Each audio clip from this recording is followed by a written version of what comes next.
মা একটা শিশুরে রেপ করে মারা ফেলাছিল না,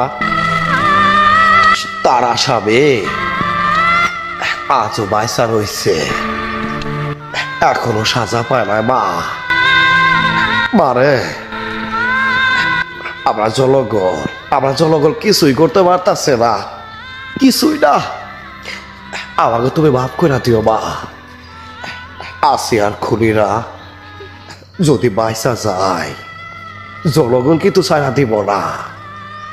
জজ ব্যারিস্টাররা টাকা খাইতে পারে, কিন্তু জনগণ কোনোদিন টাকা খাইব না। মা আমাদের উপর ভরসা রাখতে পারো। আমি মাগুরা জেলার ছেলে হয়ে কইতাছি, এর যদি উচিত বিচার না হয় তাহলে সারা দেশ আমরা তুলপার করে ফেলব, সারা দেশে আগুন লাগিয়ে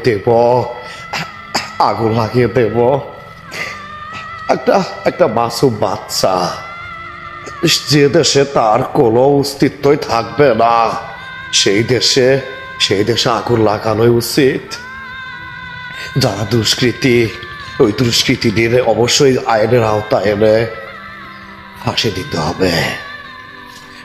গতকালকে একটা পেপারে দেখলাম 5 বছরের একটা শিশুরে রেপ করছে, 5,000 টাকা জরিমানা আর 5টা জুতার বাড়ি।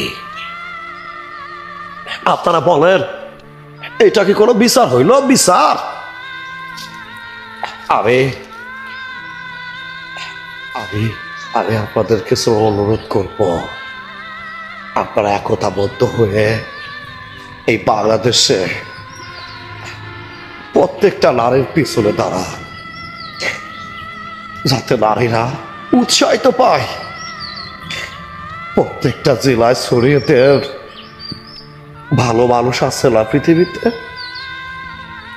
অবশ্যই আছে। আপনারা আর কি চাবেন? আছে আর মতো শিশুরা ধর্ষিত হয়ে মারা যায়, আর ওরা কি ভাবছে 5 বছর 6 বছর 8 বছর বয়সে ওরা কি বোঝে? 25 বছর বয়স হইলে একটা বানাল সইছিল, 30 বছর বয়স হলে একটা বানাল সইছিল। টাকা হলে প্রতিতলায় যাওয়া যায়, আর মা বলতো সবার ঘরে আছে।